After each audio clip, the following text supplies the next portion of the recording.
మాజీ ఐఏఎస్ ప్రవీణ్ ప్రకాష్ సంచలన వ్యాఖ్యలు చేశారు. బీఆర్ఎస్ వెనక్కి తీసుకుంటే తీవ్ర పరిణామాలు ఉంటాయని నాడు తనను కొందరు బెదిరించారంటూ వాపోయారు. ఒక యూట్యూబ్ ఛానల్ కు ఇచ్చిన ఇంటర్వ్యూలో ఈ విషయం చెప్పారు.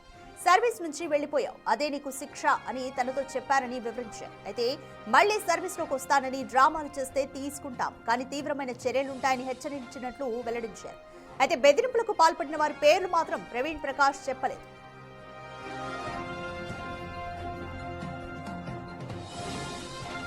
ఇక బెదిరింపులు వచ్చిన తర్వాత కూడా తాను అప్పటి సీఎస్ నీరబ్ కుమార్ ప్రసాద్ ను కలిసి తన మనసులో మాట చెప్పానని, ఆయన కూడా వద్దని తనతో చెప్పినట్లు ప్రవీణ్ ప్రకాష్ వెల్లడించారు. 2024లో కూటమి ప్రభుత్వం అధికారంలోకి వచ్చిన తర్వాత కూడా తనకి పోస్టింగ్ ఇవ్వలేదని, 21 రోజుల్లోనే వీఆర్ఎస్ కి దరఖాస్తు చేసినట్లుగా తెలిపారు. అయితే తన నిర్ణయం ఇంట్లో ఎవరికీ చెప్పలేదని చెప్పారు. తన పేరెంట్స్ ఒత్తిడికి లోనయ్యారని, అది చూడలేకనే వీఆర్ఎస్ నిర్ణయాన్ని పునఃపరిశీలించానని, ప్రభుత్వాన్ని కోరాలనుకున్నానని వెల్లడించారు. పేరెంట్స్ ఫేస్ కానీ వైఫ్ ఫేస్ లో కానీ అంటే then you start questioning yourself as a human being గా what is your existence is to bring happiness to your parents, to your children, to your spouse. That's why your first responsibility. So then one day వాళ్ళు అంత stress చూసి I said, okay, I will apply for reconsideration. I saw in their face happiness. Then I started getting calls. And the pair cheppu malli enduku. That message to you is, nu malli ila malli ఎక్కువ drama చేస్తే వాపస్ రావడానికి తీసుకుంటాము but severe actions ఉంటాయి. ఇప్పుడు నువ్వు bat వెళ్ళిపోయినావు, ఇదే నీ పనిష్మెంట్, నువ్వు వెళ్ళిపో. మళ్ళీ రావడానికి ట్రై చేస్తే మా చీఫ్ సెక్రటరీ గారు బందే కదా అందే వెళ్ళాం. He also advised, he said వద్దు, it will be rejected only. మళ్ళీ ఆ కాగితాలు మళ్ళీ పేపర్లో వస్తాయి, ఇంకా నీ పేరెంట్స్ స్ట్రెస్ పెరుగుతుంది, ఎందుకు నీకు ఇవన్నీ, నేను చెప్తున్నా కదా it will be rejected. Right, ఇదే విషయంపై మోర్ డీటెయిల్స్ మా ప్రతినిధి శివాని అడిగి తెలుసుకుందాం. రైట్ శివ, మాజీ ఐఏఎస్ ప్రవీణ్ చేసిన వ్యాఖ్యలను ఏ విధంగా చూడాలి? యూట్యూబ్కి ఇచ్చిన ఇంటర్వ్యూలో ఆయన బెదిరింపుల వల్ల వీఆర్ఎస్ అప్లై చేశాను అంటూ కూడా చెప్తున్నారు. సో ఎవరై ఉంటారు? Complete details.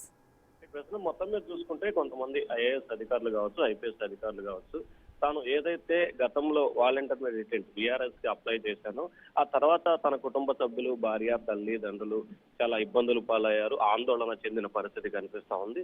సో ఈ నేపథ్యంలోనే వారి సూచన మేరకు వారు కొంచెం సంతోషంగా ఉంటారనే ఉద్దేశంతో బీఆర్ఎస్ ని వెనక్కి తీసుకోవాలని చెప్పి కూడా ప్రయత్నాలు చేసి సెక్రటరియట్ లో సిఎస్ ని కలిశాను. అయితే సిఎస్ ని కలిసిన కొద్ది గంటల వ్యవధిలోనే కొంతమంది వ్యక్తులు ఆయన పేర్లు చెప్పడానికి నిరాకరించారు, బెదిరించి ఇబ్బందులు పాలు చేశారు. మిమ్మల్ని సర్వీస్ లో తీసుకుంటాం, అంశాలకు సంబంధించి ఇబ్బందులు పాలు చేస్తాం అని చెప్పి కూడా హెచ్చరికలు చేశారని చెప్పి కూడా ఆయన ఒక ఛానల్ అంటే యూట్యూబ్ ఛానల్ కి ఇచ్చిన ఇంటర్వ్యూలో చెప్పిన పరిస్థితి కనిపించింది.